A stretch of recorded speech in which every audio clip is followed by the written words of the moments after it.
I love you, Allah.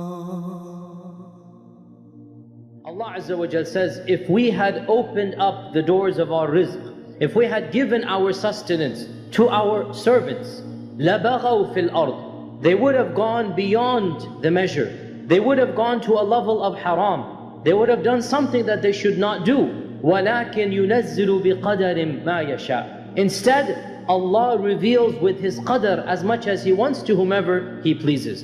Now this verse tells us a very interesting reality.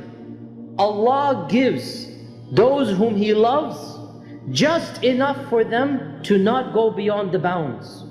Allah is saying, I know how much you're capable of. And if I were to give you everything, then you would go beyond what is halal, what is permissible for you. And this same sentiment is demonstrated in the seerah of the Prophet ﷺ. In a hadith in Sahih Bukhari, it is narrated that the Prophet was giving someone money, or he was giving a group of people money. One of the Sahaba said, O Messenger of Allah, why don't you give so and so? For wallahi, I think he's a mu'min, he's a good guy, give it to him. And the Prophet ignored him. And he kept on giving to other people. Second time the Sahabi said, Ya Rasulullah, give to him, for wallahi, I think he's a mu'min. And he ignored him for a second time. A third time he ignored him. And then our Prophet turned and said to him, Oh so and so, sometimes I give money to people and I don't give to those whom I love more. I.e. the beloved I don't give to, out of a fear that that money will be a temptation that will drag them into Jahannam. In other words, our Prophet knows the people. And he is saying, what you're saying about this man might be right. He's a mu'min, he's a good guy. But he doesn't have that type of, if you like, patience with money. That he might do something that is not appropriate with that money. And therefore, dear brothers and sisters, what we learn from this ayah and from this hadith is very simple. And that is, what we do not have, and we tried to get it, we didn't get it, we should be content that Allah has a plan.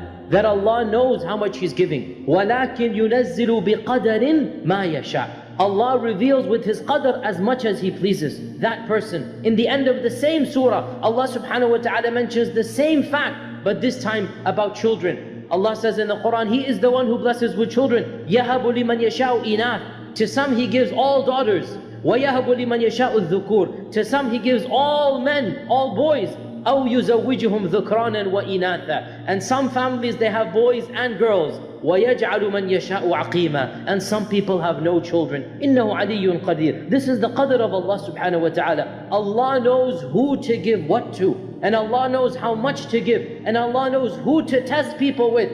And therefore the believer who believes in qadr, one of the main benefits of believing in qadr is that you feel a contentment of the heart. Whatever has happened because of qadr. As I said many times, qadr is used to calm down and to find release from a calamity. And qadr is not used to justify a sin. Qadr is used to find peace in whatever Allah has decreed. You didn't get the job, qaddar Allah. You didn't make the million that you were looking to get from the business, qaddar Allah. You didn't have this, you didn't get that. You tried, you made dua to Allah, you didn't get it. Now the point is you have to try. If you didn't try, then that's your problem. But you have to try. You want the job, you want the business, you want to get married, you try.